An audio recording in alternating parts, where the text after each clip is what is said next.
ಸುಂದರವಾದ ಅರ್ಥಪೂರ್ಣ ಕಾರ್ಯಕ್ರಮ.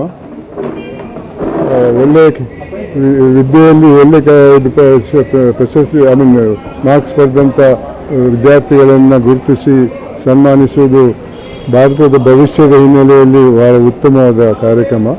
ಇಂಥ ಮಕ್ಕಳಲ್ಲಿ ಒಳ್ಳೆಯ ಹುರುಪು ಬರ್ಬೋದು, ಇನ್ನೂ ಜಾಸ್ತಿ ಓದಬೇಕು, ನಾವು ಜಾಸ್ತಿ ಮಾರ್ಕ್ಸ್ ಪಡಿಬೇಕನ್ನೋದು. ಅದೇ ರೀತಿ ಸಾಮಾಜಿಕ ಮೌಲ್ಯಗಳ ಬಗ್ಗೆ ಕೂಡ ಅವರಿಗೆ ಮಾಹಿತಿ ಈ ಸಭೆಯಲ್ಲಿ ಬಂದಿದೆ. ಅದರಿಂದ ನನ್ನ ಅನಿಸಿಕೆಯಲ್ಲಿ ಇದೊಂದು ಅರ್ಥಪೂರ್ಣ ಕಾರ್ಯಕ್ರಮ. ಇಂಥ ಕಾರ್ಯಕ್ರಮಗಳು ಜಾಸ್ತಿ ಆಗಬೇಕು.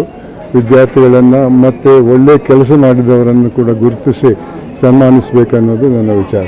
ಸಮಾಜದಲ್ಲಿ ಎಜುಕೇಷನ್ಗಳು ಇಂಪ್ರೂವ್ ಆದಷ್ಟು ಭ್ರಷ್ಟಾಚಾರ ಕಮ್ಮಿ ಆಗುತ್ತೆ ಅಂತಾರೆ. ಇವಾಗ ಎಜುಕೇಷನ್ ಭ್ರಷ್ಟಾಚಾರ ಅದೇ ಎಜುಕೇಷನ್ನಿಂದ ಎಲ್ಲ ಮಕ್ಕಳು ಒಳ್ಳೆಯವರಾಗ್ತಾರೆ ಅಂತ ಏನೂ ಇದಿಲ್ಲ, ಪ್ರಾಮಿಸ್ ಏನಿಲ್ಲ. ಆದರೆ ಅದು ಒಂದು ದಾರಿ ತೋರಿಸ್ಕೊಡ್ತದೆ, ಯಾವುದು ಸರಿ ಯಾವುದು ತಪ್ಪು ಅನ್ನೋ ವಿಚಾರದಲ್ಲಿ. ಅದನ್ನು ಸರಿಯಾಗಿ ಮಕ್ಕಳಿಗೆ ಹೇಳಿಕೊಟ್ಟರೆ ಆ ಮೌಲ್ಯಗಳು ಅವರಲ್ಲಿ ಬರಬಹುದು.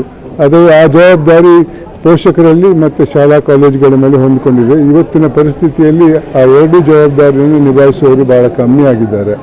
ಶಾಲೆಯಲ್ಲಿ ಮೌಲ್ಯದ ಆಧಾರದ ಸಬ್ಜೆಕ್ಟ್ಗಳಿಲ್ಲ. ಹಿಂದೆ ನೀತಿ ಪಾಠ ಅಂತ ಸಬ್ಜೆಕ್ಟ್ ಇತ್ತು, ಇವತ್ತು ಅದಿಲ್ಲ.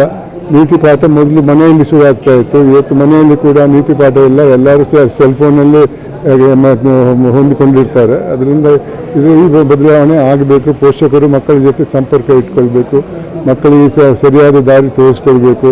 ಆವಾಗ ಸಮಾಜದಲ್ಲಿ ಒಳ್ಳೆಯ ಗುಣಗಳು ಬರ್ತವೆ. ಭಾಷಣದಲ್ಲಿ ಹೇಳ್ತಿದ್ರಿ ನೀವು, ದುರಾಸೆ ಅನ್ನೋದು ಒಂದು ರೋಗ ಅಂತ, ಅದಕ್ಕೆ ಮೆಡಿಸಿನ್ ಏನು ಅಂತ?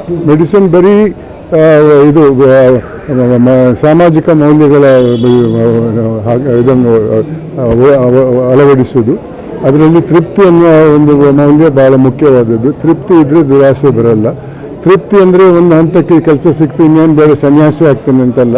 ಎಲ್ಲರಲ್ಲೂ ಆಕಾಂಕ್ಷೆ ಅನ್ನೋ ಗುಣ ಇರಬೇಕು. ಆಕಾಂಕ್ಷೆ ಹಿನ್ನೆಲೆಯಲ್ಲಿ ಜಾಸ್ತಿ ಓದಬೇಕು, ದೊಡ್ಡ ಹುದ್ದೆಗೆ ಹೋಗಬೇಕು, ಶ್ರೀಮಂತನಾಗಬೇಕು ಅನ್ನೋದ್ರಲ್ಲಿ ಏನು ತಪ್ಪಿಲ್ಲ. ಆದರೆ ಸರಿ ದಾರಿಯಲ್ಲಿ ಹೋಗಬೇಕು ಹೊರತು ತಪ್ಪು ದಾರಿಯಲ್ಲಿ ಹೋಗಬಾರ್ದು. ಆ ತಪ್ಪು ದಾರಿಗೆ ಹೋಗದಂಗೆ ಇರಬೇಕಾದ್ರೆ ಒಂದು ಮುಖ್ಯವಾದ ವಿಚಾರ ಏನಂದರೆ ದುರಾಸೆ ಅನ್ನೋ ರೋಗಕ್ಕೆ ಮಟ್ಟ ಹಾಕಬೇಕು. ಅದಕ್ಕೆ ತೃಪ್ತಿ ಅನ್ನೋ ಮೌಲ್ಯವನ್ನು ಅಳವಡಿಸಬೇಕು. ಒಂದು ಸಮಯದಲ್ಲಿ MLAಗಳಾಗಿರ್ಬೋದು, ಅಧಿಕಾರಿಗಳಾಗಿರ್ಬೋದು, ಅಡ್ವರ್ಟೈಸ್ಮೆಂಟ್ಗೂ ಪೇಪರಲ್ಲಿ ಫೋಟೋ ಹಾಕೋಕ್ಕೆ ಭಯ ಪಡ್ತೀರಿ. ಇಲ್ಲಿ ಬೆಳಗ್ಗೆ ಸಂತೋಷ್ ಹೆಗ್ಡೆ ಅವ್ರ ಫೋಟೋ ನೋಡಿಬಿಟ್ರೆ ನಾನು ಹಿಂದೆ ಬಿದ್ದು ಬಿಡ್ತಾರೆ ಅಂತ, ಸಾಧ್ಯ ಅಂತ ಇಲ್ಲ. ಆವತ್ತು ನನ್ನ ಜೊತೆ ಒಳ್ಳೆ ಅಧಿಕಾರಿಗಳಿದ್ದರು, ಒಬ್ಬನಿಂದ ಈ ಕೆಲಸ ಮಾಡೋಕ್ಕೆ ಸಾಧ್ಯ ಇರಲಿಲ್ಲ. ಆ ಅಧಿಕಾರಿಗಳ ಸಹಾಯದಿಂದ ಅಷ್ಟೊಂದು ಮಾಡೋಕ್ಕೆ ಆದಿತ್ತು. ಅದು ಸಾರ್ವಜನಿಕರ ಸಪೋರ್ಟ್ ಕೂಡ ಇತ್ತು.